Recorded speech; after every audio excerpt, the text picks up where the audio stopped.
दोस्तों एक बार दो दोस्त रामू और शामू कोलकाता की एक कपड़े की फैक्ट्री में लेबर का काम करते हैं। रामू वेस्ट बंगाल के एक छोटे से गांव राजपुर का रहने वाला होता है और शामू रामगंज नाम के शहर का रहने वाला होता है। रामू और शामू दोनों ही हर महीने अपनी सैलरी से कुछ पैसे सेव करते हैं। रामू अपने बचाए हुए पैसे को कैश में अपने पास रखता है और जब भी अपने गाँव जाता है तो अपनी माँ को दे देता है और उसकी माँ उसे एक पुरानी सी संदूक में रख देती है, क्योंकि रामू के गांव में कोई बैंक नहीं होता और ना ही उन्हें बैंक्स की नॉलेज होती है। उधर शामू जो एक शहर का रहने वाला लड़का था, वो अपने बचाए हुए पैसों को अपने बैंक अकाउंट में जमा करवाता रहता है। कुछ सालों बाद दोनों ही अपनी अपनी बहन की शादी फिक्स कर देते हैं और क्योंकि इन सालों में दोनों ने अच्छे पैसे सेव कर लिए थे तो दोनों को शादी की कोई टेंशन नहीं होती है। पर शादी से ठीक एक महीने पहले पूरे बंगाल में बहुत जबरदस्त बाढ़ आ जाती है। इस बाढ़ में दोनों के घर को बहुत नुकसान होता है। अब दोनों अपने घर को जैसे जैसे ठीक करवाते हैं, पर रामू की माँ की पैसे वाली संदूक बाढ़ में कहीं बह जाती है और उसे अपने गांव के साहूकार से बहुत ही महंगे ब्याज पर लोन लेना पड़ता है अपनी बहन की शादी के लिए। उधर शामू ने क्योंकि अपने पैसे बैंक अकाउंट में जमा करवाए हुए होते हैं तो उसके पैसे सेफ होते हैं और बैंक उस पर रेगुलर इंटरेस्ट पे करता रहता है, जिससे उसके पैसे ज्यादा बढ़कर मिलते हैं। शामू बैंक से बहुत ही कम ब्याज दर पर हाउसिंग लोन लेकर अपनी घर को बहुत बढ़िया शानदार तरीके से अपनी बहन की शादी के लिए तैयार करवाता है। तो दोस्तों हमने इस स्टोरी में देखा कि एक बैंक अकाउंट की वजह से रामू और शामू की लाइफ में कितना बड़ा अंतर आ गया। यहाँ रामू फाइनेंशियली एक्सक्लूडेड था और शामू फाइनेंशियली इंक्लूडेड था। तो दोस्तों फाइनेंशियल इंक्लूजन यानी कि वित्तीय समावेश एक ऐसा प्रोसेस है जिससे किसी भी प्रकार के भेदभाव के बिना समाज के हर व्यक्ति को बैंकिंग और दूसरी फाइनेंशियल सर्विसेज प्रदान की जाती हैं। तो हेलो दोस्तों, वेलकम बैक टू पेपर तैयारी। पेपर तैयारी पर आज हम बात करेंगे फाइनेंशियल इंक्लूजन यानी कि वित्तीय समावेश के बारे में। तो दोस्तों बड़े ध्यान से पढ़ना है, क्योंकि पढ़ेगा नहीं तो बढ़ेगा नहीं।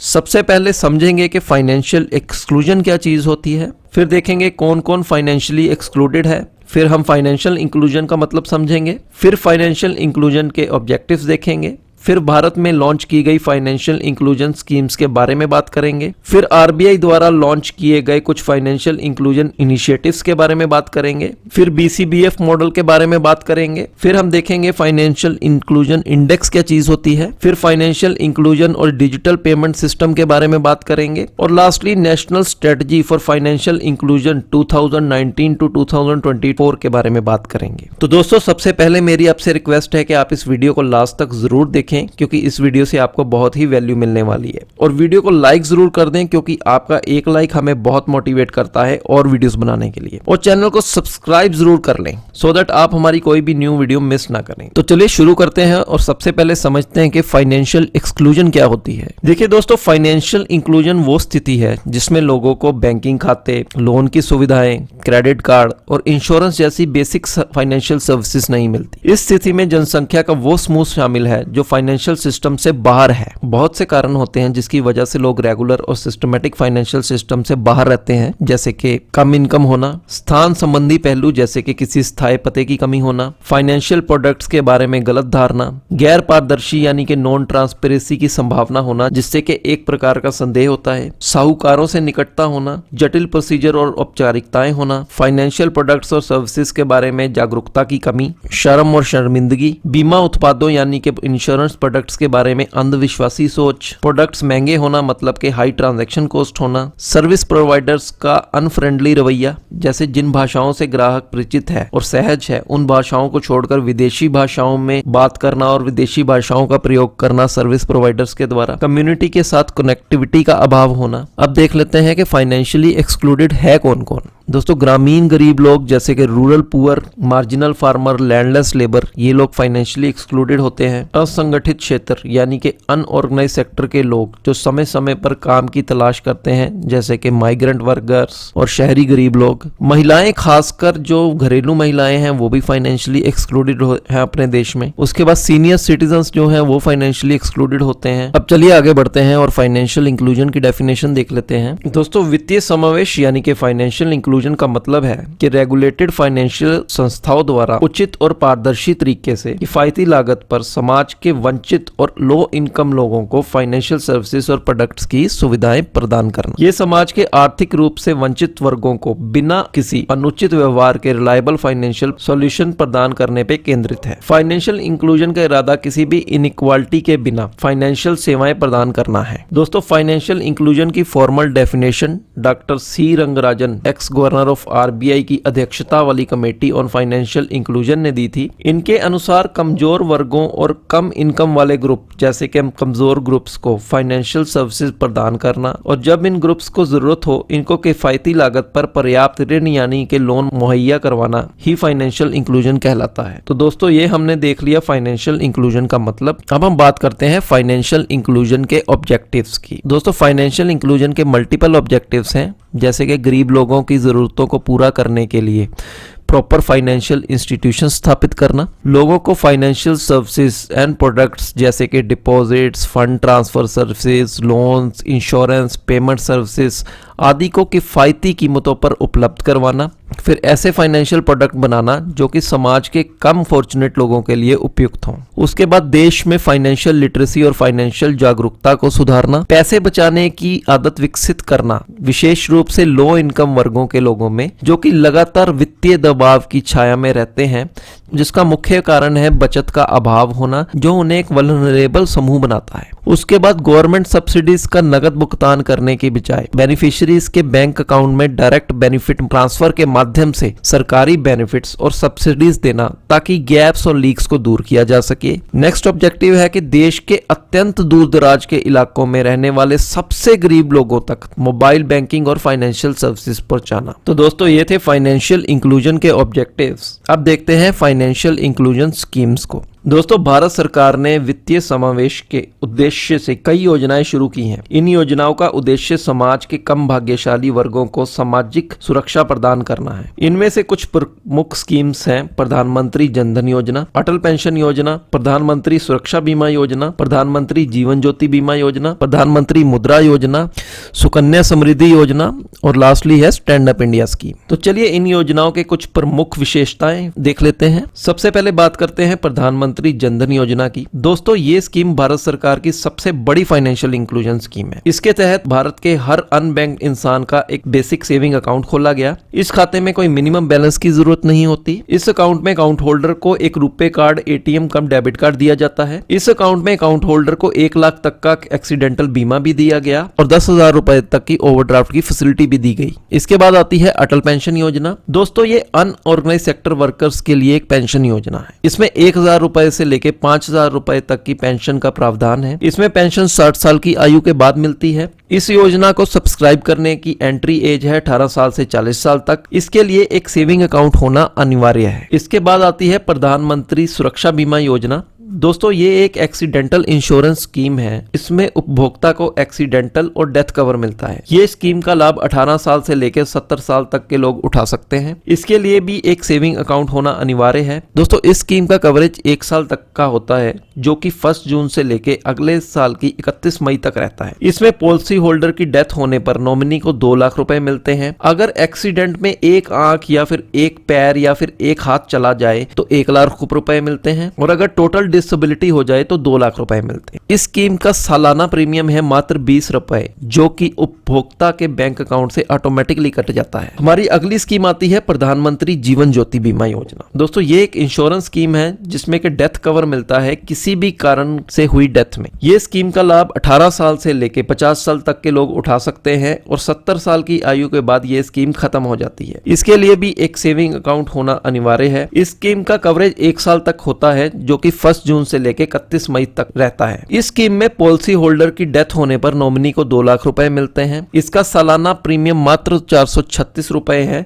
जो कि उपभोक्ता के बैंक अकाउंट से ऑटोमेटिकली कट जाता है। दोस्तों, नेक्स्ट स्कीम आती है प्रधानमंत्री मुद्रा योजना। दोस्तों, मुद्रा का मतलब है micro units development and refinance agency. इस स्कीम में माइक्रो यानी कि छोटे इनकम जनरेटिंग कारोबार के लिए लोन दिया जाता है। ये स्कीम बैंक्स और एनबीएफसी और एमएफआई के थ्रू लागू की गई है। दोस्तों, मैन्युफैक्चरिंग मैन्युफैक्चरिंग, ट्रेडिंग और सर्विस सेक्टर के बिजनेस इस स्कीम में लोन ले सकते हैं। स्कीम को 3 भागों में बांटा गया है। 50,000 तक के लोन को शिशु कहते हैं, फिर 50,000 से लेकर 5 लाख तक के लोन को किशोर कहते हैं और 5 लाख से 10 लाख तक के लोन को तरुण कहते हैं। इस स्कीम में बैंक से लोन लेने की एवज में कोई सिक्योरिटी देने की जरूरत नहीं होती, मतलब कि ये एक कोलेट्रल फ्री लोन स्कीम है। दोस्तों, अपनी अगली स्कीम है सुकन्या समृद्धि योजना। ये स्कीम लड़कियों के कल्याण के लिए एक स्मॉल सेविंग स्कीम है। इस स्कीम के अंतर्गत किसी भी बैंक या फिर पोस्ट ऑफिस में 10 साल तक की लड़की का अकाउंट खोला जा सकता है। इस अकाउंट में लड़की के माता पिता एक फाइनेंशियल ईयर में 250 रुपए से लेकर 1.5 लाख रुपए तक जमा करवा सकते हैं और अकाउंट खोलने के 21 साल बाद अकाउंट में जमा हुए पैसे ब्याज सहित लड़की को दे दिए जाएंगे।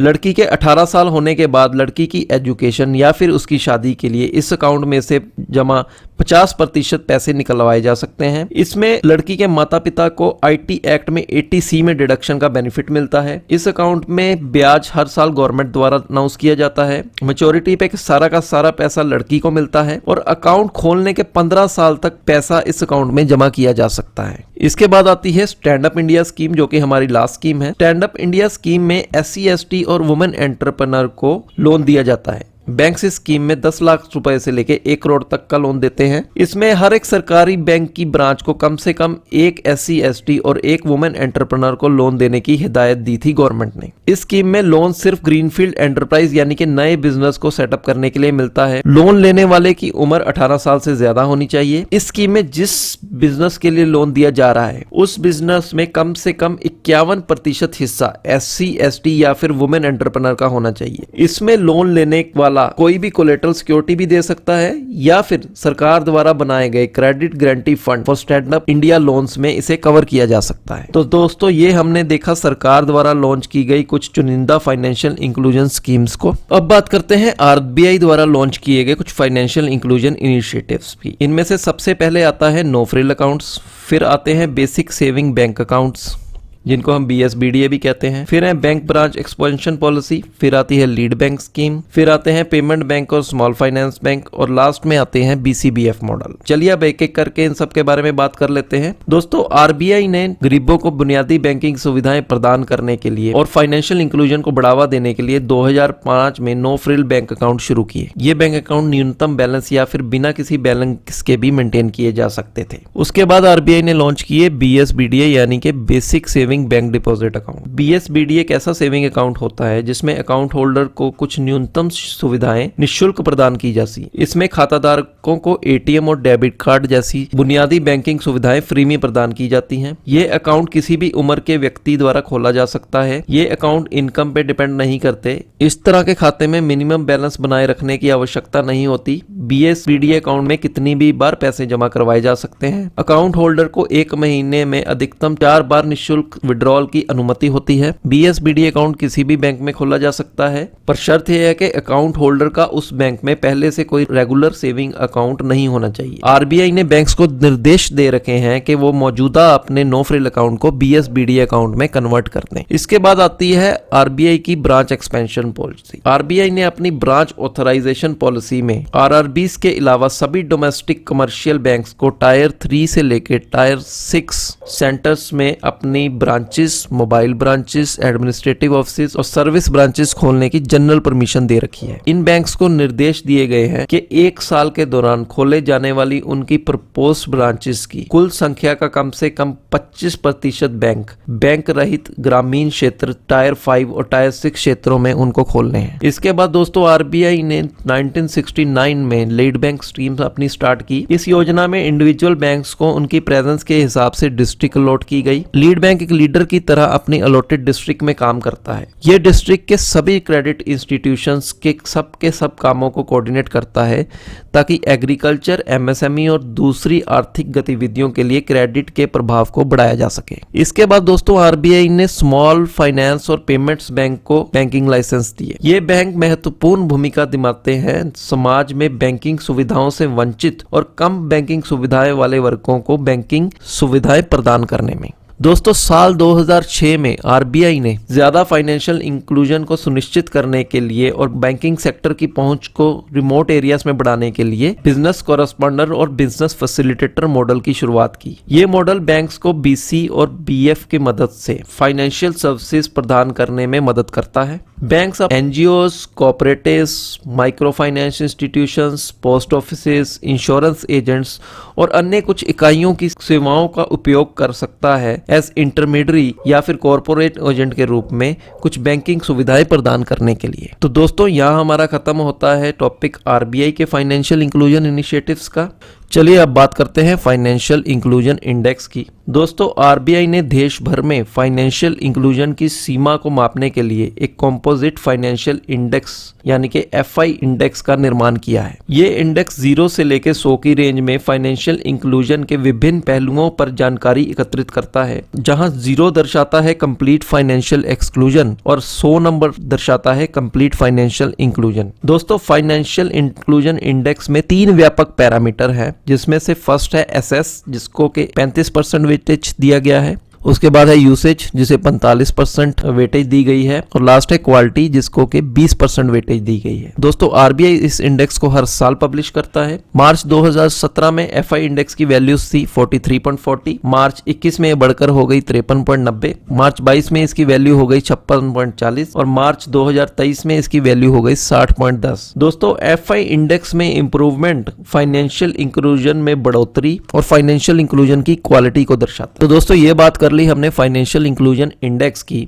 अब आगे बढ़ते हैं और बात करते हैं financial inclusion and digital payment system की। दोस्तों आजकल की डिजिटल एज ने भी फाइनेंशियल इंक्लूजन को बहुत बढ़ावा दिया है। ऐसे बहुत से प्रोडक्ट और सर्विसेज आ गई हैं जिसने कि बैंकिंग को बहुत आसान बना दिया है, जैसे कि आप UPI unified payment interface. UPI के बेस से बहुत सी एप्लीकेशन है जैसे कि भीम हो गई, गूगल पे हो गया, पेटीएम हो गया और फोन पे। उसके बाद दोस्तों आता है डिजी लॉकर। डिजी लॉकर में आप अपने डॉक्यूमेंट्स जैसे के पैन, आधार को डिजिटल फॉर्म में रख सकते हैं और इनको किसी भी बैंकिंग सुविधाओं के लिए कभी भी यूज किया जा सकता है। इसके बाद एक प्रोडक्ट आता है unstructured supplementary services data USSD, जो कि नॉन स्मार्टफोन यूजर्स के लिए एक बैंकिंग सुविधाओं को यूज करने का बहुत ही बढ़िया माध्यम है। उसके बाद है आईएमपीएस इमीडिएट पेमेंट सर्विस। फिर आ गई हमारी नेफ्ट आरटीजीएस की सुविधाएं, आधार पे, डेबिट कार्ड, क्रेडिट कार्ड। ये सारे ऐसे डिजिटल पेमेंट सोल्यूशन है जिसने फाइनेंशियल इंक्लूजन को और बढ़ावा दिया है। चलिए दोस्तों आगे बढ़ते हैं और देखते हैं national strategy for financial inclusion. दोस्तों फाइनेंशियल इंक्लूजन एडवाइजरी कमेटी की मदद से आरबीआई ने national strategy for financial inclusion for India 2019-20 तैयार की थी। इस स्ट्रेटजी ने भारत में फाइनेंशियल इंक्लूजन पॉलिसीज को एक विजन और कुछ मुख्य उद्देश्य निर्धारित किए,